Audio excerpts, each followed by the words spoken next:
¿Listos? Bienvenidos.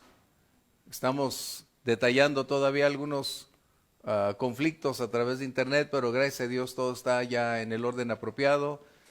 De verdad que me alegro cada vez que tenemos clase, aunque me toma mucho tiempo, pero gracias a Dios por eso, porque me vuelvo a recordar, vuelve mi mente a estar más fresca y una vez más reiterando que la palabra del Señor siempre es nueva y eficaz, siempre mostrándonos, siempre aprendiendo.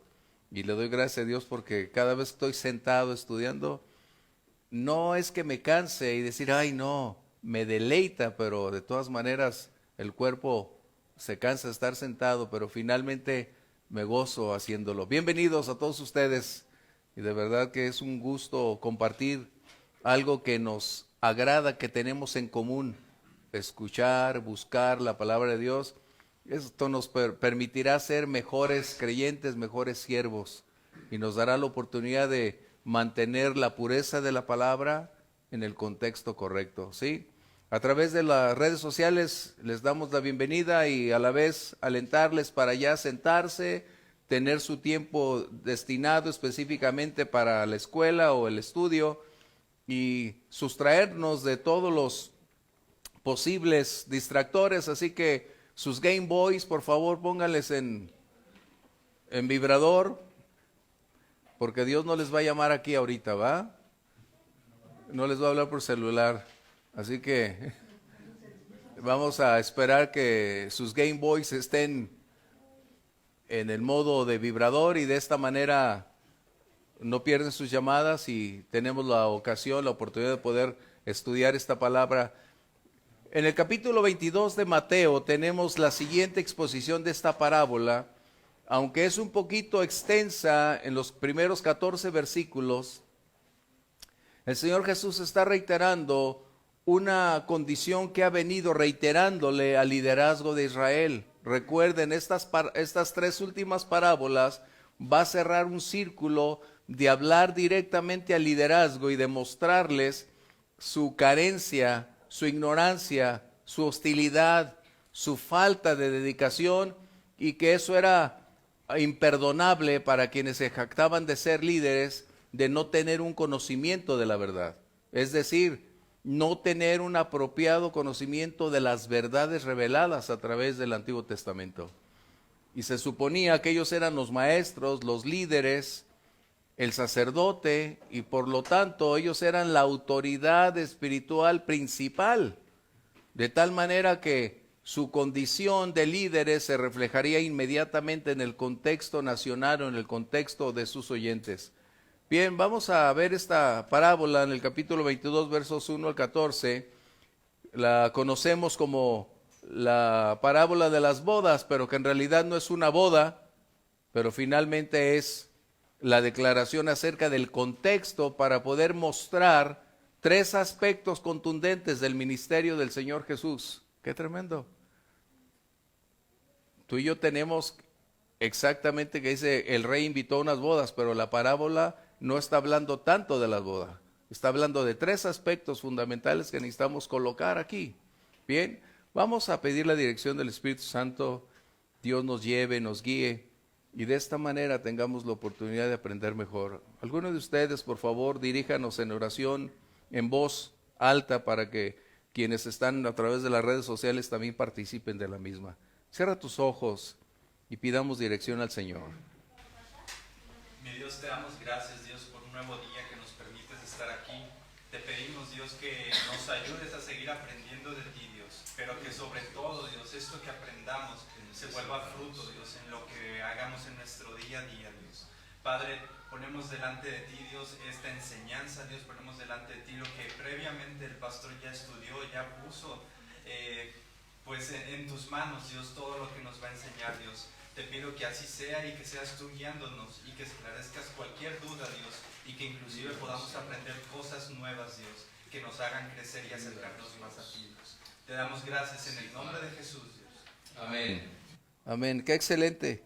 Bien, vamos a leer directamente y permíteme hacerlo en voz alta, pero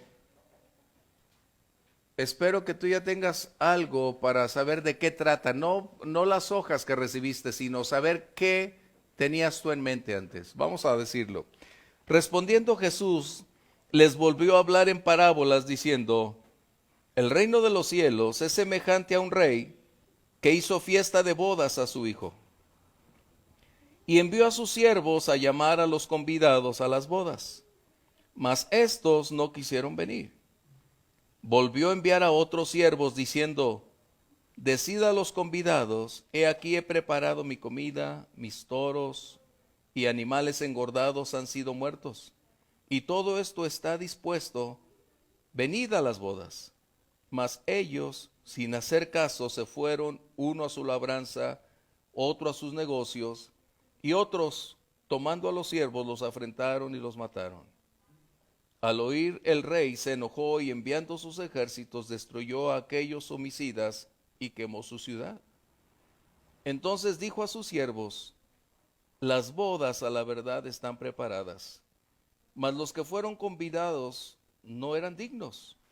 Id pues a la salida de los caminos y llamad a las bodas a cuantos halléis. Y saliendo los siervos por los caminos juntaron a todos los que hallaron, juntamente a los malos y buenos, y las bodas fueron llenas de convidados.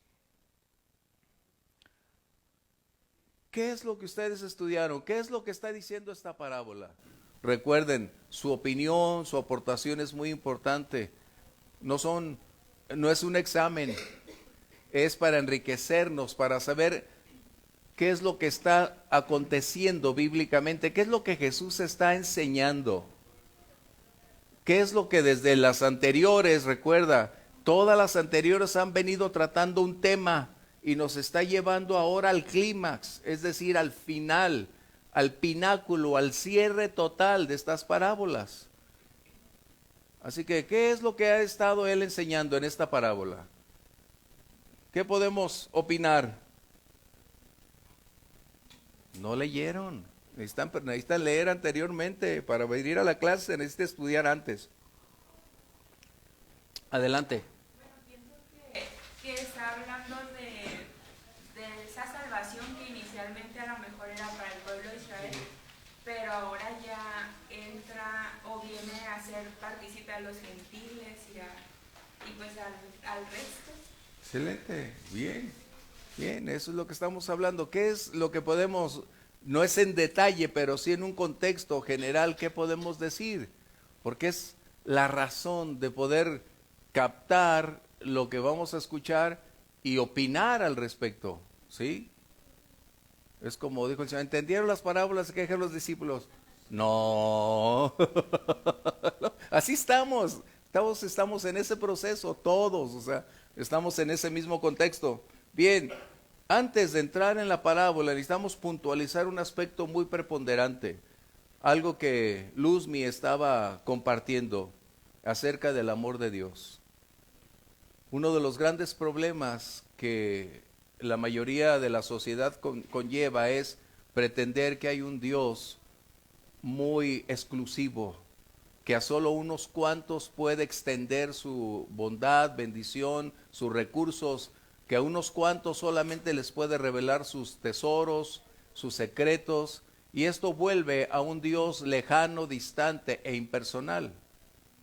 Pero la Biblia nos enseña que el amor de Dios no está limitado por ninguna condición social, cultural, racial. El amor de Dios es la expresión de su naturaleza.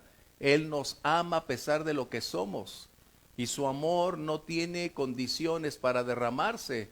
Su amor es el poder más grande para que cuando una persona decide rendirse a esos brazos de amor, su poder transformador inicia un cambio radical en el espíritu, en la mente, en el corazón, en las inclinaciones, en los deseos, para ya no ser la misma persona antes del encuentro, sino un cambio que inicia en el encuentro con Dios y será un cambio en el cual tú y yo estaremos de por vida en esas manos expertas haciendo cambios profundos en nosotros.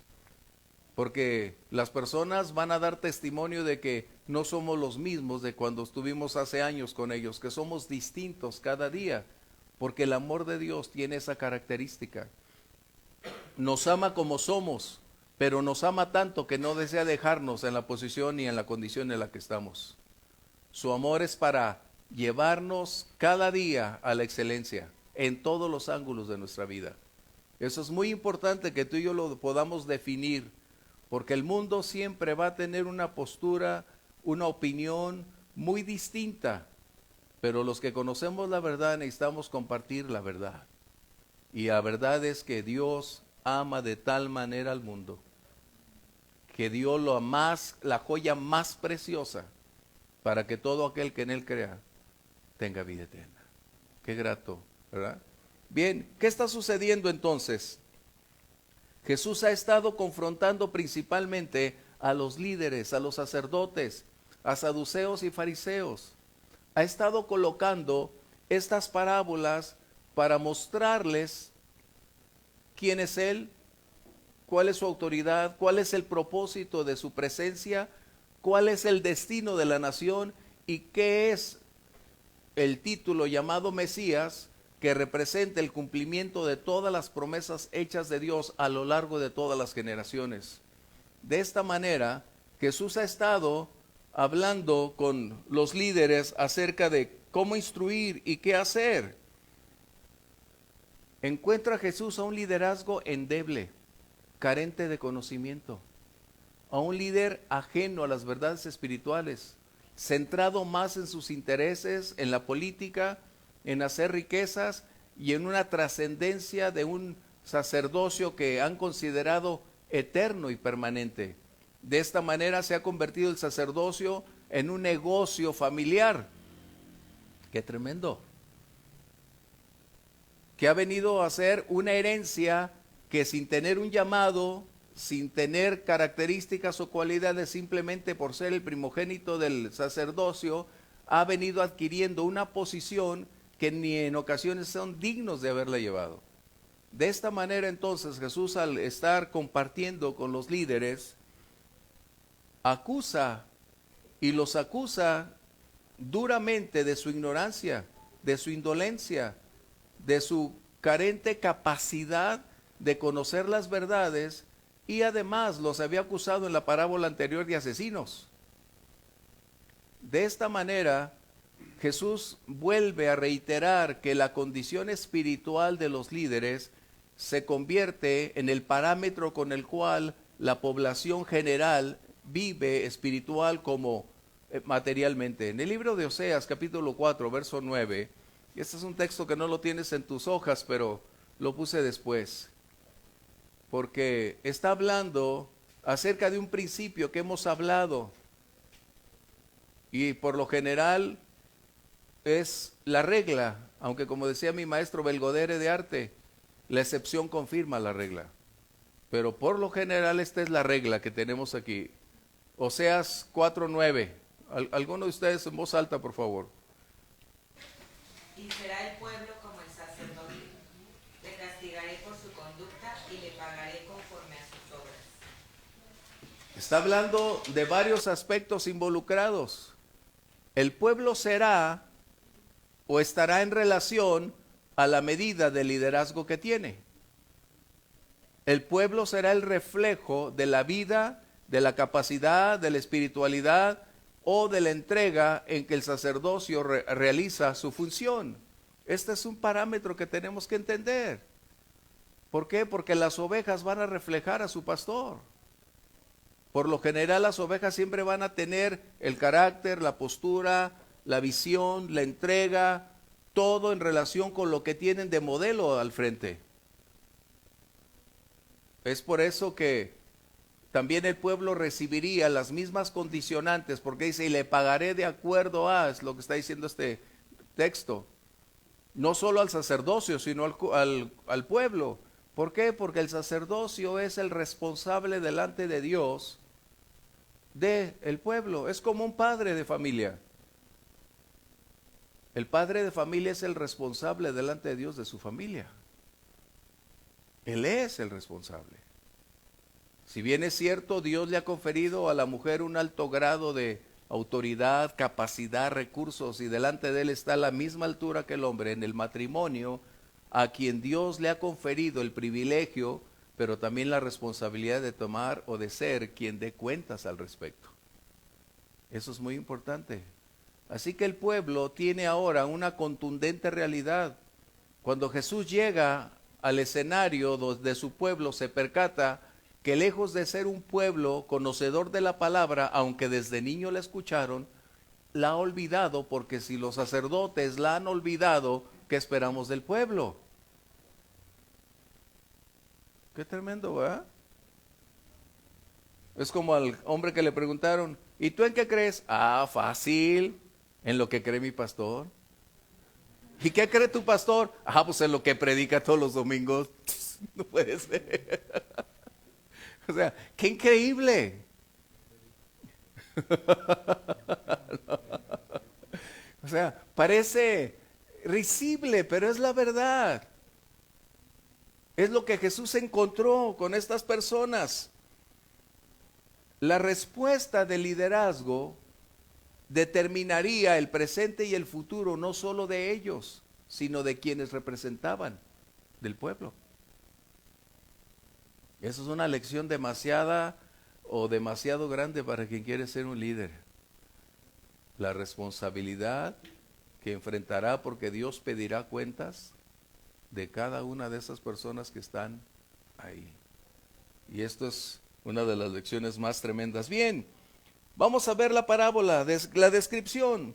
¿Cómo es que emerge esta parábola? ¿Cómo es que aparece? ¿Se le ocurrió a Jesús? ¿La dijo simplemente porque tenía que darle más duro a los sacerdotes? No, Jesús no hacía nada por impulso. Jesús nunca se movía en el sentimentalismo. Jesús no era improvisado. Jesús tenía la gran capacidad de saber qué hacer porque conocía lo que pensaban todos y cada una de las personas. Esta parábola se desprende, emana del capítulo anterior en el verso 43. Vamos a leerlo, por favor. El capítulo anterior en el verso 43. De ahí es donde surge esta parábola. Este es el punto de partida de esta parábola que Jesús coloca ahora delante de nosotros. Por tanto os digo que el reino de Dios será quitado de vosotros y será dado a gente que produzca los frutos de él. ¿A qué se estaba refiriendo Jesús? Pregunto. ¿Cuál era la pregunta? Ya la vimos la semana pasada. ¿A qué se refería al decirles que el reino de Dios o el reino de los cielos será retirado del liderazgo y a quién se le conferiría? ¿A quién? Exactamente. ¿Y quiénes eran esos que habían dado frutos? No, los primeros. Las rameras, dijimos. ¿Y quién más? Pues los publicanos. Aquellos que habían escuchado el mensaje y se arrepintieron. Y Juan el Bautista, ¿qué dijo? Miren, si ustedes realmente se han arrepentido, hagan frutos de arrepentimiento. Este es el punto focal donde Jesús entonces decide volver a colocar y confrontar al liderazgo con otras tres verdades que necesitamos colocar muy claramente, porque hay en esta parábola tres invitaciones y tres respuestas distintas. Cada una de estas invitaciones tiene un contexto específico y es donde necesitamos irlo disipando para tener el todo de esta parábola y llegar al clímax que tenemos por ahí. ¿Qué está sucediendo? Una de las cosas que más necesitaba Jesús constatar, por eso se mezclaba siempre con el pueblo, era observar cuál era su condición. Y en el libro de Marcos 6:34, ahí en sus hojas es 5, pero póngale 6. 6:34. Ahí le pueden poner un error de dedo, a todos pasa. Un pequeño 6 de cariño. ¿Qué dice? 6:34, por favor. Y salió Jesús y vio una gran multitud y tuvo compasión de ellos, porque eran como ovejas que no tenían pastor, y comenzó a enseñarles muchas cosas. ¿De quién era la labor fundamental de la enseñanza?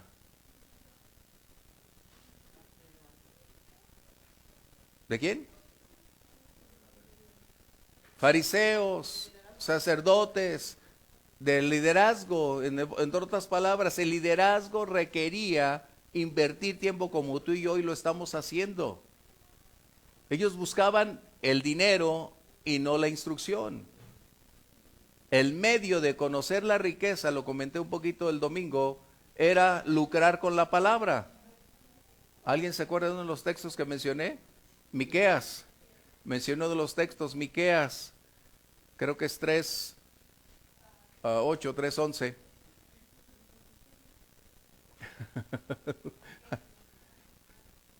No, ese no está ahí, eso compartí. Es precisamente lo que Jesús encuentra. Recuerden, Jesús está hablando con el liderazgo, pero su vida en medio de la población le revela la condición del pueblo y además el porqué de la condición espiritual en bancarrota de su pueblo por la ausencia de un liderazgo genuino que no se preocupaba por la enseñanza, sino por extraer recursos financieros y enriquecerse. Por eso Jesús decía, miren, cuando les enseñen, hagan lo que les dicen, pero, ese gran pero de Jesús, pero no hagan como ellos hacen. Fíjate qué tremendo. Aman las primeras salutaciones, aman en hacer largas oraciones, con el pretexto que de despojar a las viudas de todas las cosas. ¿Sí? ¿Lo encontraron? Miqueas. No estaba en sus hojas, simplemente lo mencioné.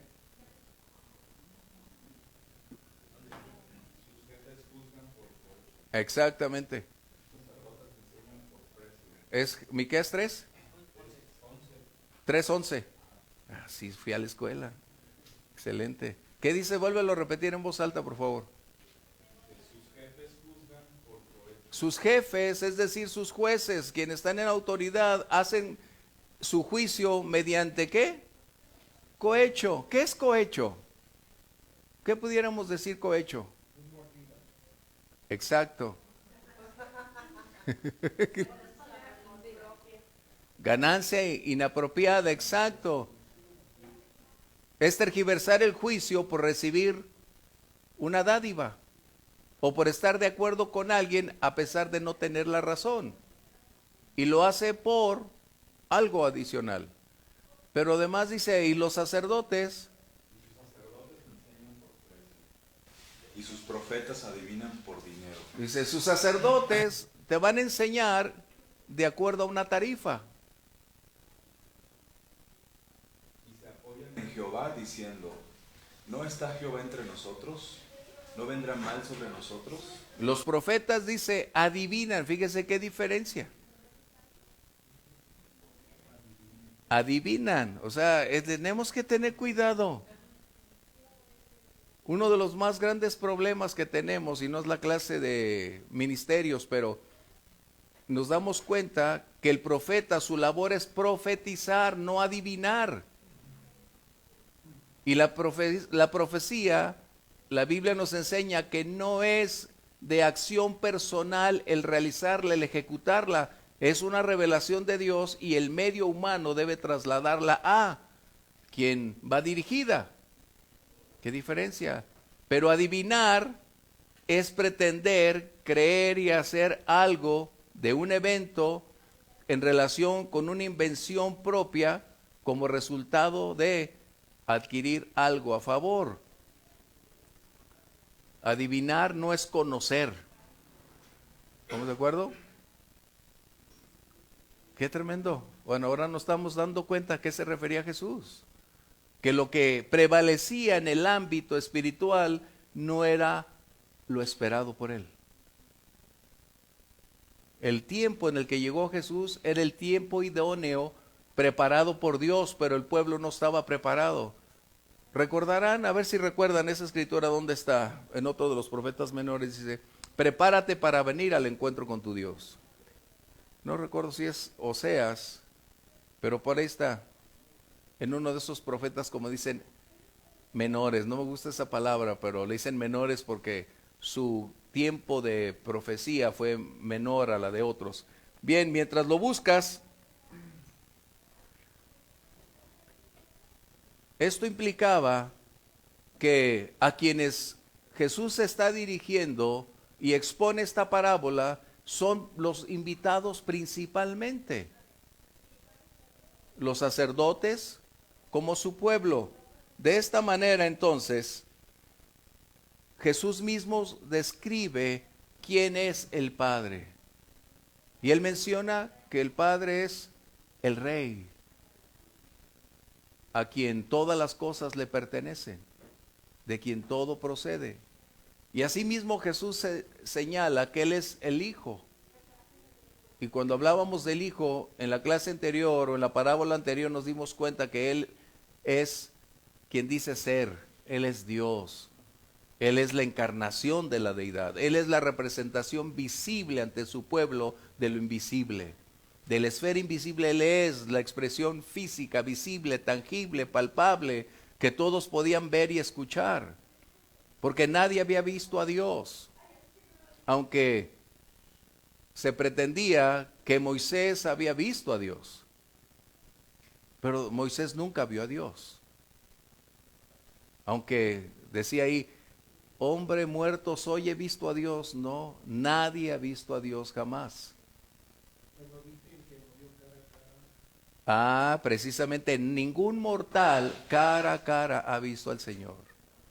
Por eso dice tu espalda, ahí habla de cubrirse la espalda, no cara a cara.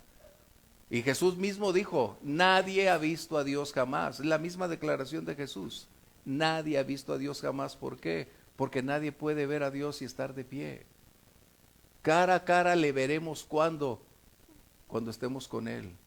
El mismo Job declaró y dijo, porque yo sé que mi Redentor vive. Y un buen día mis ojos le verán. ¿Sí? ¿Ya lo encontraron? El que mencioné. Amós 4:12, ¿qué dice? Por tanto, de esta manera te haré a ti, oh Israel, y porque te he de hacer esto, prepárate para venir al encuentro de tu Dios. El pueblo necesitaba prepararse para venir al encuentro con Dios. Qué impactante. A mí me sorprende que teniendo todas esas escrituras no pudieran haber pensado en este contexto. ¿Sí? El Salmo 72, verso 1, este salmo es mesiánico. ¿Qué quiere decir salmo mesiánico? Que está precisamente inspirado para declarar y revelar las características que el Mesías representaría, haría, viviría y realizaría. Este es un salmo mesiánico que escribe el rey David, aunque algunos dicen lo compuso para Salomón. No, debemos tener mucho cuidado. ¿Ok? Steven, verso 1. Oh Dios, da tus juicios al rey y tu justicia al hijo del rey.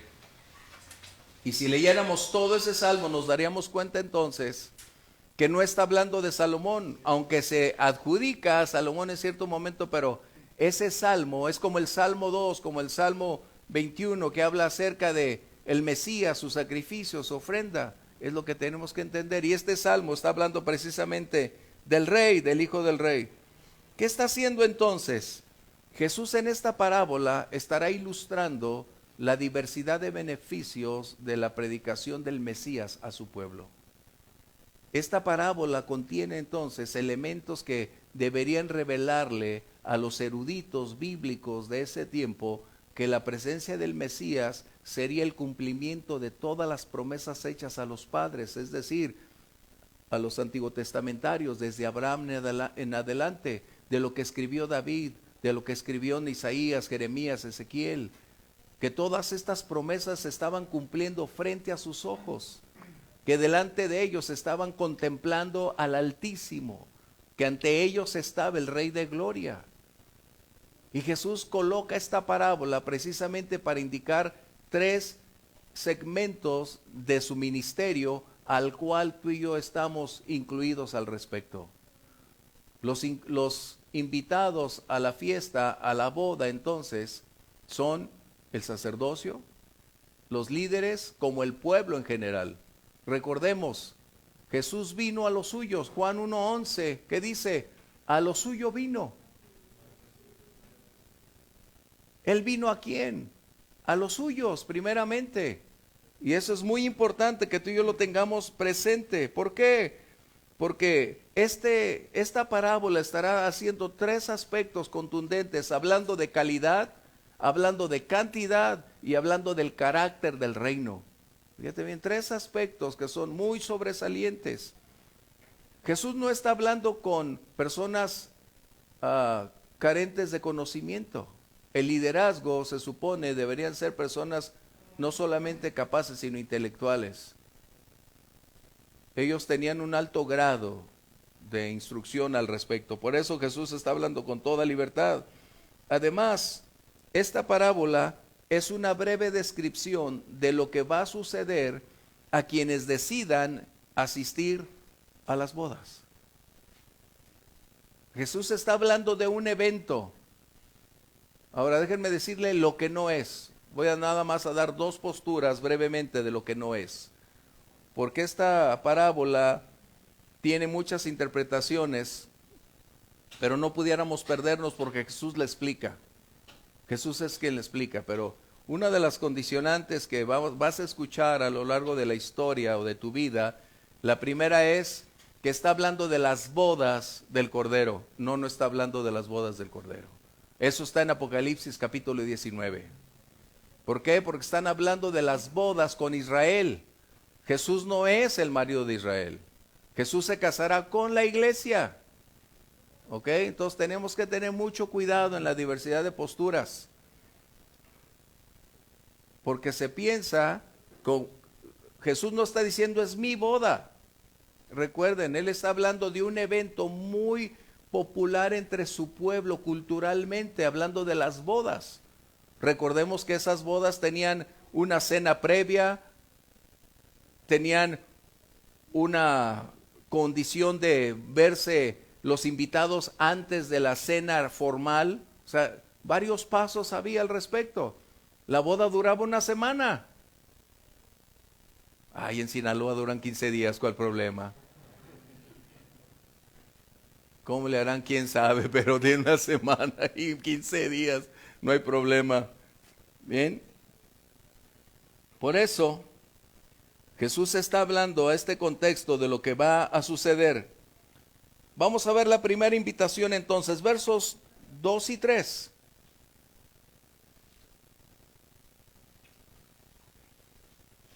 Versos 2 y 3 dice: el reino de los cielos es semejante a un rey que hizo fiesta de bodas a su hijo. Y envió a sus siervos a llamar a los convidados a las bodas, mas estos no quisieron venir. ¿Por qué la invitación a quienes responderían que no? ¿La invitación a quién se hace? ¿A extraños o conocidos? Yo no conozco a nadie que se haya salido y yo, hey, mi boda es mañana, vénganse todos. No, si de por sí andan, a este invito, a este sí, a este no. Este me cae gordo, no, este tampoco. Su esposa, no menos. Hebla de más, tómala. ¿No? Esta come doble, no, cuídalo. Sin niños, ¿no? ¿Y cómo van vestidos? Formalmente. ¿Qué óvole?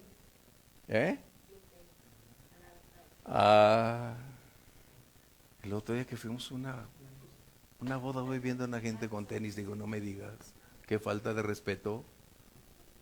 Qué falta de respeto. Bueno, no sé para los nuevos. Para mí es una falta de respeto. No, ¿cuál moda? Es una falta de respeto. Para mí sería una falta de respeto. Yo por eso igual el novio, ¿sabes qué? Ay, ¿no pudiste venirte mejor vestido? Pues hay de la novia que lo recibe con tenis, déjame decirte. Desde ahí le está diciendo, voy a hacer lo que yo quiera el día de mañana. Entiendan el mensaje, por favor. ¿Qué tan necesitadas estarán como para recibirlos así?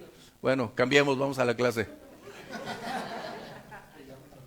No, es que no puedo entender que sean tan crédulas como para aceptarlo todo. O sea, es como decir, soy tu esclava, haz lo que digas. ¿Cómo? Mi esposa nunca jamás me permitiría una cosa de esas. Bueno, saludos a mi esposa, nos está viendo. ¿Ok? ¿Qué está sucediendo entonces? ¿Cuál era el punto? ¿Por qué? ¿A quién invitar? Estábamos en ese contexto. ¿A quién invitaron?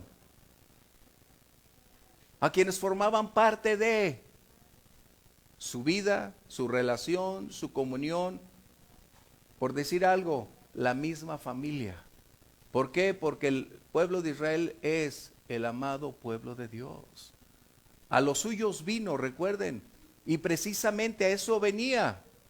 Y esta invitación se expone precisamente al liderazgo como el pueblo totalmente. ¿Y cuál es la respuesta? ¿Cuál fue la respuesta de ellos aquí en el verso 3? Dijeron, ¿otra boda?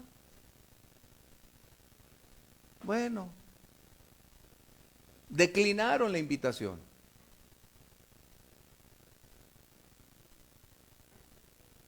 Sí. En este caso no. Aquí es a donde vamos. Precisamente es muy distinta esta parábola. Porque Jesús está haciendo toda esta descripción porque Él es quien ha venido encarnando desde de las otras dos parábolas anteriores el personaje central. Y ahora es precisamente, vamos a tener entonces por la declaración de Audrey, vamos a irnos a la explicación de Jesús. Sí, Grimaldo. Aquí hay algo que me da a pensar lo que dice ella, dice, envió a sus siervos, obviamente no fueron, estos no quisieron venir, y volvió a enviar a otros siervos, no envió a los mismos, a otros. Ajá. Y así se aplica eso que dice. Que No, ahorita lo vamos a ver por qué. Ahorita lo vamos a ver por qué. En la parábola anterior, los profetas estaban dentro del contexto. En esta parábola no está hablando de los siervos. Recuerden, Jesús está teniendo un tema muy contundente más allá de nuestra interpretación. Jesús está hablando de Él, de lo que va a acontecer y una palabra profética que va a cumplirse en años posteriores en el punto 3. Es lo que estamos estudiando. Pero por lo que acaba de decir, vamos a ver entonces la explicación que Jesús da a la primera invitación. Porque de otra manera nos vamos a ir por otro Laredo, Texas. ¿Sale? Son 3 invitaciones y vamos a ver la primera explicación que Jesús da a este respecto. ¿Jesús de quién estaba hablando entonces? No estaba mencionando a siervos nada más como resultado de hablar de los profetas, porque ese había sido ya el cumplimiento. Ahora Jesús está hablando del último emisario que Él mismo sería, como dice Hebreos 1. Dios nos habló a través de profetas y en estos últimos tiempos nos habló por Jesucristo. Jesús está haciendo la labor de invitar a su pueblo para volverse a Él, para atraerlo una vez más a esa comunión y esa relación. Esa comunión con Él evitaría la catástrofe que iban a vivir en años posteriores. Si su pueblo se hubiera arrepentido y lo hubiera recibido como el Mesías, otra historia se hubiera escrito. Jesús está hablando de su encuentro con ellos, de esos 3 años y meses que invirtió ante la predicación social, comunal y en el templo, es decir, en la sinagoga.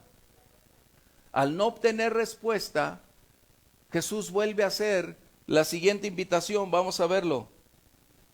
Verso 4.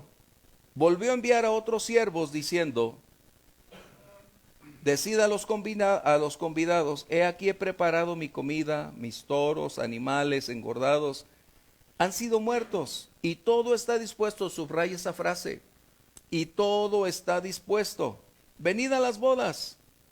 Mas ellos, sin hacer caso, se fueron, es decir, lo ignoraron, lo tuvieron en poco, y otros, tomando a los siervos, los afrentaron y los mataron. La indiferencia, el rechazo, aunado a un alto grado de peligrosidad, de hostilidad, de saña, de dolor, causó una persecución un asesinato a siervos. ¿Quiénes son esos siervos? No son los profetas. Ahorita vamos a ver quiénes son. Es importante. Es la razón de estar aquí. ¿Por qué? Porque Jesús precisamente está hablando del proceso en el cual Él es el Mesías. Él se ha presentado ante su pueblo, ante Él se cumplieron las promesas. El rechazo no le intimidó, volvió a hacer la obra más. ¿Qué sucedió?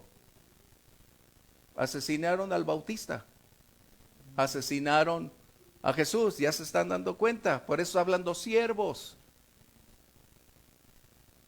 No está hablando aquí de los profetas, está hablando del asesinato del Bautista y del asesinato de él. Por eso dice, todo está preparado. ¿Qué estaba hablando Jesús proféticamente de lo que harían sobre él y sobre quien había sido enviado? El precursor, el Bautista. Aquí está hablando de un hecho pasado, ya está derramada esa sangre, ya se preparó todo. ¿Por qué? Porque a la respuesta negativa, ¿qué dijeron? Matemos al hijo. ¿Qué decía la parábola anterior? Matemos al hijo y nos vamos a quedar con todo. Hagan esa hilación, no es un punto. Les he dicho, las parábolas Jesús está hablando de un todo y necesitamos llevarlas en esa secuencia, si no nos vamos a perder. De esta manera entonces, Jesús está manifestando que a quienes Él vino, se consideraron a sí mismos indignos, menospreciaron al enviado, rechazaron al Bautista y decidieron quedarse con todo asesinando al hijo. Pero ¿qué sucedió?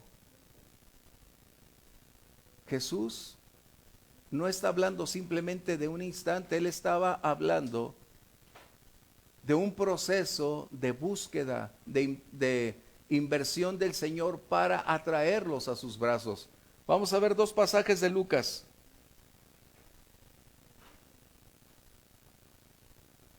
¿Dónde andas, Lucas? Acá estás, te tengo la vuelta. Lucas 13, 34 al 35, y otro que tenga Lucas 19, 41 al 44, por favor. Es decir, ¿qué pasó con los siervos que persiguieron? ¿Experimentaron qué? Dolor, lágrimas,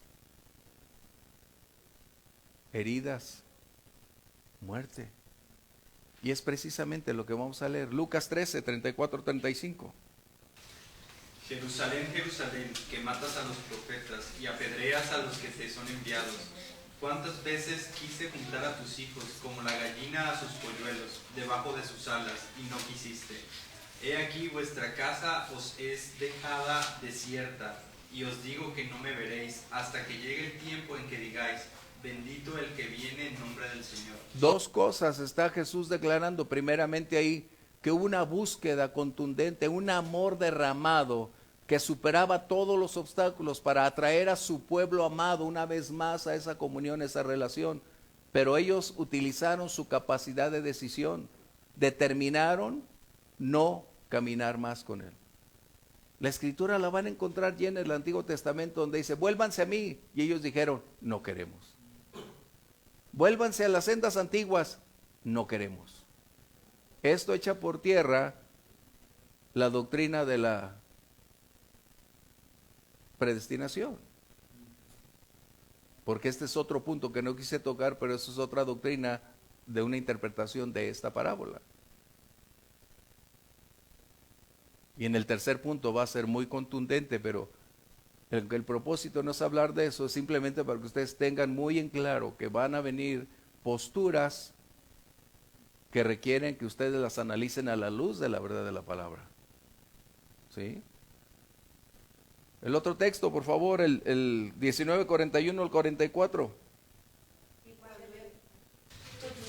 Y cuando llegó cerca de la ciudad, al verla lloró sobre ella, diciendo, ¿por qué lloró Jesús? La pregunta, ¿por qué lloró Jesús?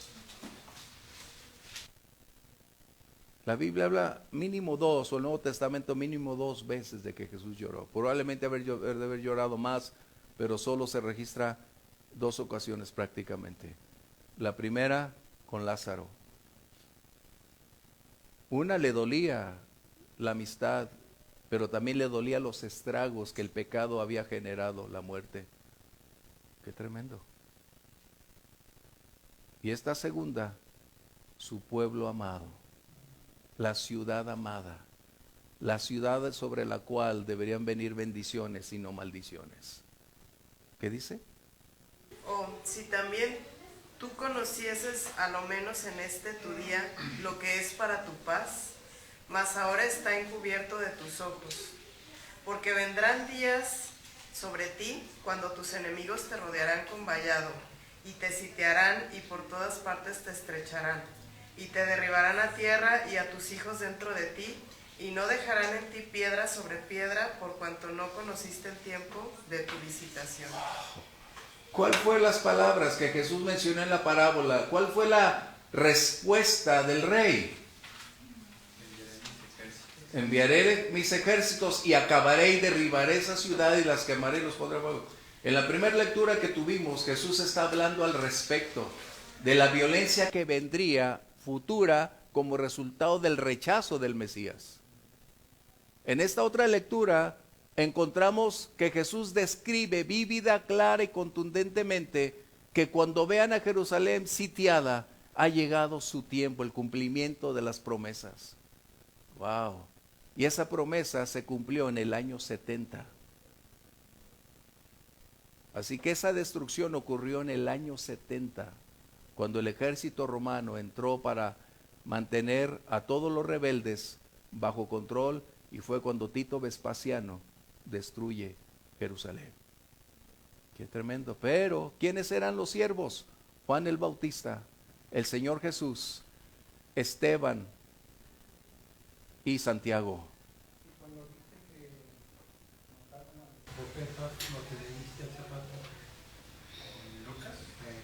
Dice, enviaré a los profetas, fueron los que mataron anteriormente. Pero está relacionado con eso. Es la historia de lo que hemos venido estudiando. En este caso no son los profetas, estamos hablando de los siervos. Yo no estoy diciendo que porque leíste La de Lucas 13. A ver qué dice. Jerusalén, Jerusalén, que matas a los profetas y apedreas a los que te son enviados. Estos son los siervos que yo interesan. Estamos hablando de esa en la parábola anterior. Pero Por eso, esa lectura, Grimaldo, esa lectura de los profetas está hablando de todos los siervos a lo largo de la historia hasta que Jesús emerge en el horizonte y es donde cambia para decir ahora a los que los apedrean a los que son enviados a ti. Jesús no fue apedreado. Jesús fue crucificado. Sí, pero los profetas fueron muertos, fueron los siervos. Okay. Vamos a ver. El punto es, ¿quiénes son los siervos de esta parábola? A ver, ¿quedamos claro quiénes son los siervos? ¿Quiénes fueron?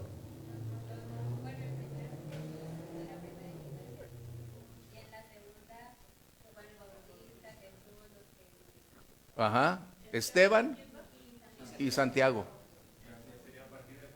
Exactamente, ese es el punto. Son las 3 etapas de esta parábola. Las 3 invitaciones mencioné tienen un carácter distinto, un significado distinto. Sí, Steven. Nada más como para resaltar que también, digo, está increíble cómo Jesús en pocas palabras plasma tanto conocimiento, pero en el versículo 3 habla de que fueron a llamar a los invitados, o sea, previamente ya sabían, y fue oye, ¿por qué no te has venido? Ya está todo listo, porque el versículo 1 y 2 habla de que ya estaba lista la fiesta, ya estaban listas las bodas, o sea, ya es hora, pues es tu tiempo, ve por ellos porque no vienen, o sea, una última llamada, ¿no? Después de tantas invitaciones y decirles, ve por ellos porque no vienen, y pues se ve como el amor de Dios plasmado en todos los versículos estos. Ese es el punto. ¿De qué está diciendo entonces? ¿Cómo podemos aplicarlo? Entendemos que el siervo tuvo que pagar un precio. La misión a la cual él fue llamado se cumplió. Y la segunda etapa es donde Jesús mismo, al igual que el Bautista, Esteban y Santiago, forman parte de ese proceso de siervos, hasta donde la ira de Dios se derrama como resultado de lo que había dicho, que el rey dijo, voy a enviar a mis ejércitos y los destruiré, quemaré la ciudad. Eso fue lo que pasó 40 años después en Jerusalén. Sí, Omar. Interesante cómo él se nombra siervo frente a la jerarquía sacerdotal, ¿no? Así es. Y una jerarquía totalmente corrompida, o sea, una jerarquía que en un momento dado le hacía más caso a Herodes, que Herodes, hay que volver a enfatizar que era idumeo, y al ser idumeo había construido el templo, entonces estaba pidiendo mucho dinero para la creación del templo, Sí. muchos impuestos, mucha gente trabajaba para Roma. O sea, los judíos en un momento dado trabajaban mucho para Roma y eso hacía que, pues, que fregaran mucho el pueblo. O sea, lo estaban acabando totalmente. Lo estaban explotando. Y las personas que estaban en el pueblo no tenían con quién consolarse, porque también la jerarquía sacerdotal tenía los mismos negocios para limpiar tus pecados, ¿no? Las palomitas a 1,000 pesos, Claro. de a 200 pesos, ¿no?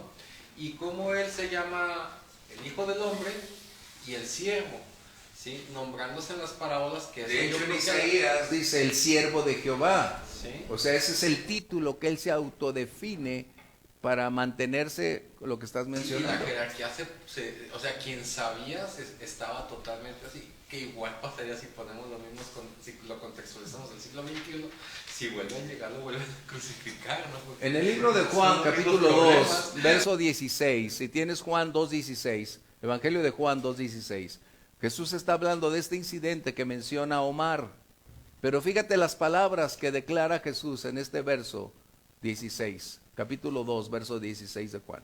No está en tus hojas, lo estamos colocando como resultado de lo que se está exponiendo. Adelante, Iván. Y dijo a los que vendían palomas, quitad de aquí esto, y no hagáis de la casa de mi padre casa de mercado. El mismo Señor Jesús experimentó, lo palpó, lo vivió. ¿Qué hizo? Hecho un azote de cuerdas, dicen versos anteriores, entró y empezó a correr a todos los que cambiaban, vendían. ¿Por qué? Porque habían hecho el sacerdocio un negocio acerca de la religión. Volvemos a lo más importante, ¿no? Que el banquete está ahí y no es por obras. O sea, No. no es por el templo que pongas, no es por la oración que hagas, no es por el diezmo que des, no es por tu tantas horas haciendo lo que tú quieras, no es por obras. Así el es. banquete está ahí, entonces al no quererlo a ellos, bueno, ahí pásenle, ahí está. Exacto. Eso es algo que está ahí. Por lo tanto, eso es precisamente lo que sucedió. Ahora, la tercera invitación tiene que ver con lo que corresponde a quienes son los siervos o seguidores de Jesús. Vamos a ver entonces lo que está diciendo aquí. Verso 8. Después de qué? De quemar la ciudad, recuerden, es el año 70. Jesús está hablando aquí de una manera profética una vez más lo que había dicho en los textos anteriores de Lucas 13 y Lucas 19. Cuando esté rodeada la ciudad, sepan que es el cumplimiento de estas promesas que le había dicho. Por lo tanto, verso 8, entonces dijo a sus siervos, las bodas a la verdad están preparadas. Los que fueron convidados no eran dignos. Id pues a la salida de los caminos y llamad a las bodas a cuantos hallen. Y saliendo los siervos por los caminos, juntaron a todos los que hallaron, juntamente malos, buenos, y las bodas fueron llenas de convidados. Qué impactante. ¿Qué está diciendo? Primero, vamos a hacer la aplicación. Jesús está hablando que esta invitación es el resultado de su muerte y ahora esta labor inicia desde Jerusalén trastornada hasta nuestro día, seguir anunciando el mensaje glorioso del Evangelio. Es lo que está él enseñando. Después de que la ciudad ha sido quemada, derribada, que no hay piedra sobre piedra, es ahora en que la labor de los siervos seguirá proclamándose, porque un buen día esas bodas van a ejecutarse. Apocalipsis 19, versos 6 y 8. Ahora recuerden, ¿qué está sucediendo? Voy a dar nada más un pequeño paréntesis previo a la lectura. Las vestiduras no eran optativas, lo que estábamos hablando hace ratito de cómo ir a una boda, ¿no? Yo si me fuera a casar les podría decir, yo no voy a invitarte a menos que no vayas bien vestido. Yo sí, yo soy muy contundente. Es mi boda, no es tu boda. ¿Estamos de acuerdo? Si quieres ir de tenis, mejor quédate a jugar fútbol ahí en tu casa y no ocupes un lugar que para mí mejor prefiero otra persona. ¿Está bien? Bueno, lo bueno es que no me voy a casar. Pero eso haría yo. Eso haría yo. Bien, las vestiduras no eran optativas. En ese tiempo había diversidad de costumbres y entre ellas era la siguiente: los invitados llegaban previo o antes de el evento, y al estar reunidos en el salón, el anfitrión tenía reservado ya una serie de vestiduras para los invitados, y ellos entonces eran vestidos con vestiduras distintas a las suyas. ¿Esto de qué está hablando?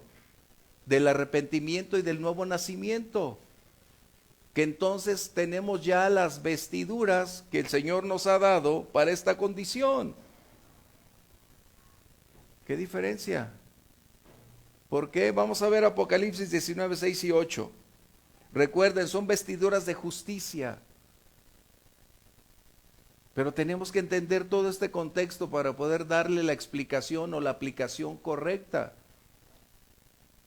Bien, vamos a leer Apocalipsis 19, 6 y 8, por favor. Y oí como la voz de una gran multitud, como el estruendo de muchas aguas, y como la voz de grandes truenos que decía: Aleluya, porque el Señor nuestro Dios Todopoderoso reina. Gocémonos y alegrémonos y démosle gloria, porque han llegado las bodas del Cordero, y a su esposa se ha preparado.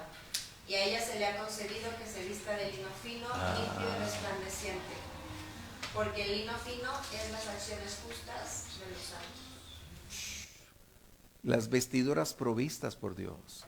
Dice en otro texto, para que andemos en buenas obras, destinadas previamente. Como apuntaba Omar, no es una acción personal, no es mi donación, no es irme de rodillas, no es un sacrificio de sangre, no, es por la gracia que somos salvos. ¿Vamos bien? Eso es muy importante. De esta manera entonces, el arrepentimiento conduce al nuevo nacimiento, y es justamente ahí donde empieza esa vestidura. Como a manera de ejemplo, ¿recuerdan al hijo pródigo la historia que Jesús escribió? ¿Él qué hizo? Abusó de los recursos de su padre, se fue, lo gastó, lo malgastó, él se perdió de todo y en todo. Pero un buen día, el Señor le abrió el entendimiento y dijo, ¿qué estoy haciendo aquí? No pertenezco a esta esfera. Si fuéramos motivadores dijéramos, yo fui nacido como águila y ando como gallina. Necesito volver a mis alturas y ser águila, ¿no? Como los motivadores dirían. Qué raro, ¿ah? ¿De dónde sacan cosas? Pues de la palabra. Pero ¿qué dijo él? Yo pertenezco a una familia. Tengo un padre amoroso. Mi padre es rico. Mi padre me perdonará.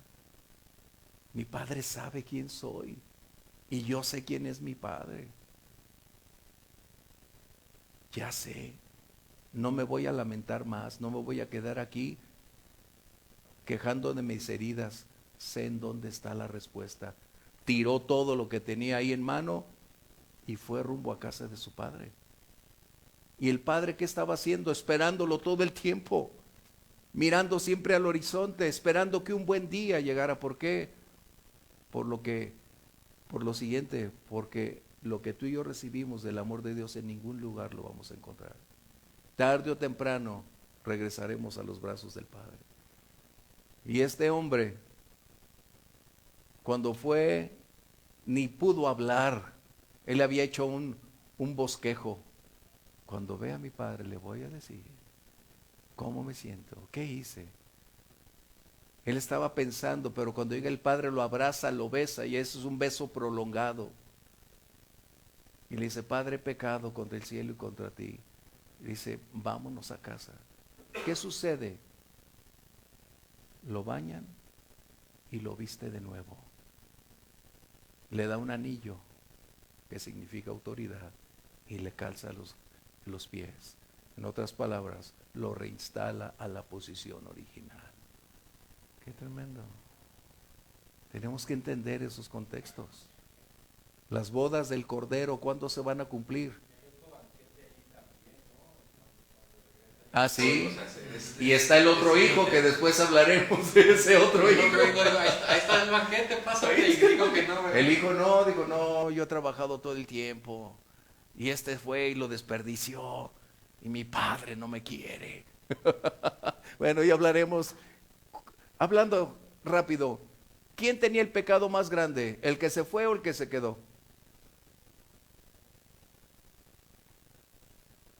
El que no quiso entrar a la boda. Bueno, no es tiempo de hablar de eso, pero vamos adelante. Es que ese es el punto que tenemos que analizar. ¿Qué significaba? Ahora, ¿cuándo van a ser las bodas del Cordero y dónde? ¿En Jerusalén? No. ¿En Israel? No. Allá, en la mansión celestial. Ahí será la boda del Cordero, cuando su iglesia estemos con Él. Bien, ¿qué está entonces aconteciendo? La responsabilidad de la iglesia ahora es la proclamación del Evangelio, la extensión de esta invitación a las bodas del Cordero. ¿Por qué? Porque inició ¿dónde? En Pentecostés. Y prácticamente después del año 70 es cuando surge toda esta condicionante de seguir invitando, compartiéndole al mundo que las bodas del Cordero, están invitados unas bodas. De hecho, hay una canción que Manuel Bonilla cantaba, las bodas del Cordero. Estamos invitados a una fiesta hermosa. Ya se la sabe Luzmi. Sublime y tan gloriosa que no hay otra igual. Las bodas del Cordero de Cristo con su iglesia. Ah, qué tremendo. Ya no hay cantos de esos. Necesitamos volver a muchas cosas. Bien, ¿qué ha pasado? Nada más dos textos que no colocamos en la segunda. Es Mateo 23:34 y Lucas 21:20 al 24, para que lo tengan ahí muy claro. Acerca de cómo es que se cumplió la profecía que Jesús había declarado ahí. Mateo 23:34 y la otra es 21:24, en la explicación de la segunda invitación, es decir, después de la reacción del rey.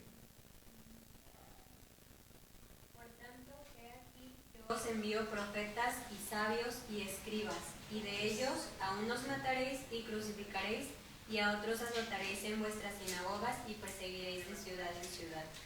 Lucas 21:20-24, por favor, oímos rapidito. Lucas 21:20 al 24. Viendo esto, los discípulos decían maravillados: ¿cómo es que se secó enseguida la higuera? Respondiendo Jesús les dijo: de cierto os digo que si tuviereis fe y no dudareis, no solo haréis esto de la higuera, sino que si a este monte dijereis quítate y échate en el mar, será hecho.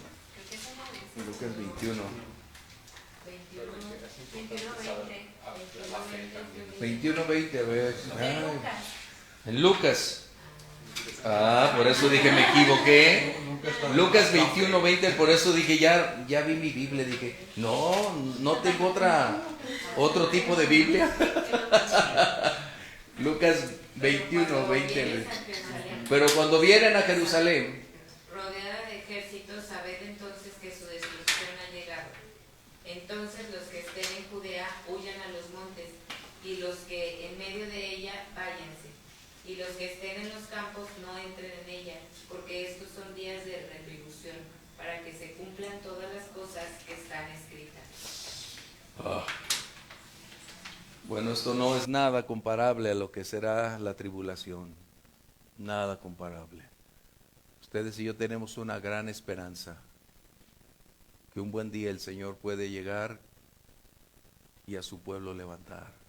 Yo espero que como Pablo estemos incluidos en ese proceso, que nos llegue ese momento. Bien, vamos a concluir con algo muy importante que omitimos y necesitamos ir.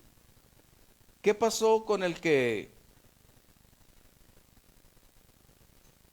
verso 11 de Mateo 22, con el que estaba ahí en las bodas, dice, y entró el rey? Recuerden que el rey, en este caso, ahí se me fue la palabra, quien invita, proveía todo lo que se requería para estar en la boda. Tengan en mente eso, por favor, para la lectura del verso 11. Y entró el rey para ver a los convidados, y vio allí a un hombre que no estaba vestido de boda, y le dijo, amigo, ¿cómo entraste aquí sin estar vestido de boda? Mas él enmudeció. Entonces el rey dijo a los que servían, atarle de pies y manos y echarle en las tinieblas de afuera, allí será el lloro y el crujir de dientes. Wow, ¿qué está enseñando ahí? ¿Qué está diciendo? No es examen, por favor.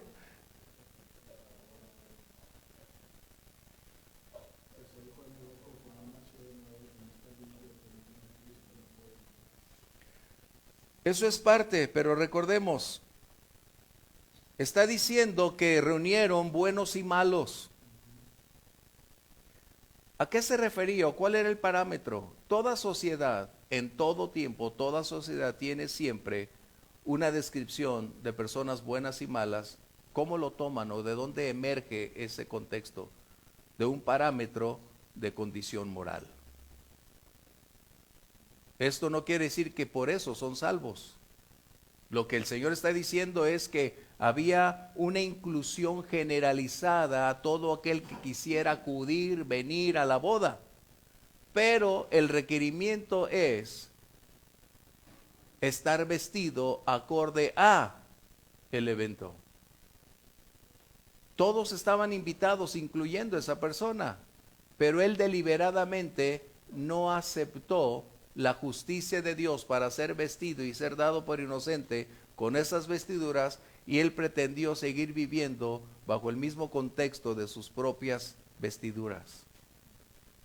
Qué difícil. Por eso, ¿a dónde fue lanzado? Recuerden, no está en el cielo esta persona. Está hablando.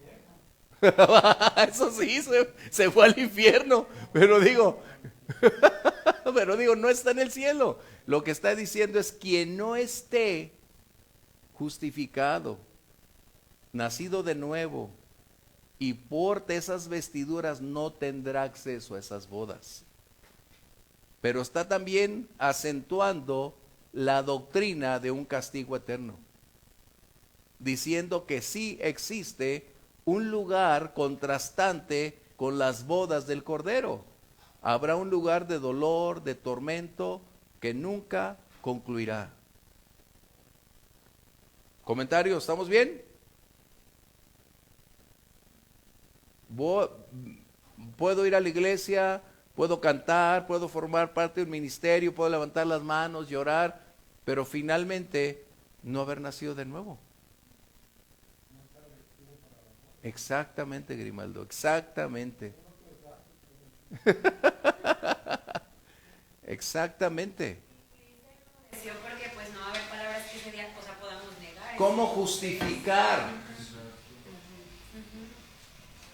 Él deliberadamente optó por no aceptar las vestiduras.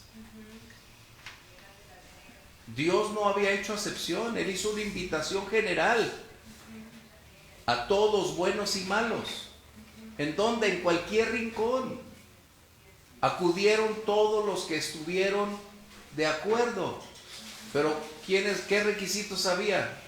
El nacer de nuevo implicaba, por el arrepentimiento, ser vestidos con vestiduras de justicia, como dice el apóstol Pablo. De tal manera entonces que ahora en el cielo se da una amplitud hablando de lino fino, que era un simbolismo también, hablando de pureza, de suavidad.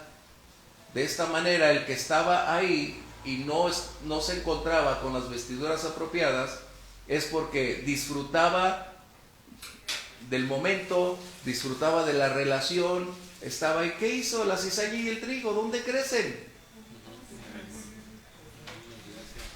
Se parece, pero no es. Adelante, Omar.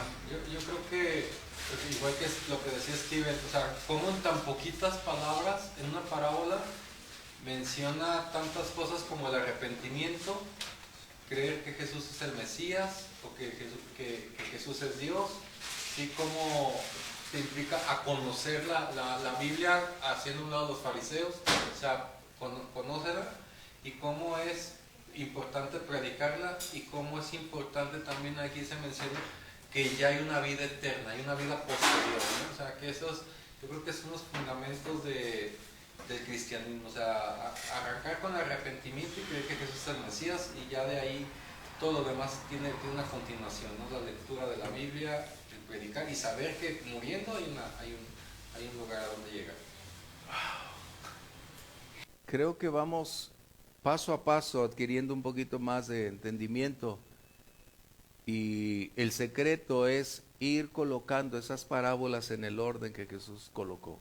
Esta última parábola, Jesús está hablando de una condición en su vida presente, una circunstancia que involucra a otros siervos para el mismo propósito, y finalmente está hablando de una profecía que se va a cumplir como resultado del rechazo, de la negación, del haber sacrificado a profetas, a siervos, al Señor Jesús y a otros, y va a ser la ira que va a ser derramada. Y de esta manera encontramos que la iglesia continúa teniendo una misión que cumplir: ir y predicar el evangelio. Eso es algo que necesitamos hacer. Sí, adelante, Ramoncita. Me estoy gozando. Hoy tuvimos un repaso de evangelizar como un modo de vida. Amén. Teniendo un evangelismo relacional, interrelacional con las personas. Y ahorita estabas hablando, me venía a la mente, no sé si lo entendió Violeta de esa manera también. Tenemos una vestidura especial que al estar hablando con las personas denota o debe denotar que tenemos un vestido especial, de tal manera que nuestro hablar, nuestro caminar, nuestro interrelacionar con la gente denota que tenemos un vestido diferente. Un cambio radical, claro. Mira, hay un texto cerrando que dice, creo que es Eclesiastés, dice: en todo tiempo estén blancos tus vestidos. En todo tiempo sean blancos tus vestidos. Wow. Qué grato, y de veras que me gozo estar con ustedes compartiendo y estudiando juntos aquello que nos da oportunidad de crecer, de madurar. ¿Sí lo encontraron? Bueno, si lo encuentran, ahí va a estar. En todo tiempo sean blancos tus vestidos. Ahí los que traen concordancia electrónica, más rápido. Eclesiastés 9:8. En todo tiempo sean blancos tus vestidos y nunca falte ungüento sobre tu cabeza. Wow. Qué tremendo. Bueno, el Señor nos dé la oportunidad de prepararnos cada día y crecer en eso. Algunos de ustedes diríjanos en oración, comentarios de los que... Saludos a todos aquellos que han estado escribiendo, colocando algo ahí. Dios los bendiga, el Señor les fortalezca. Saludos hasta Puerto Rico, a Monterrey. Adelante. Dios les bendiga, mis hermanos. ¿No hay comentarios? Bueno, algunos de ustedes diríjanos en oración, por favor, para ser despedidos.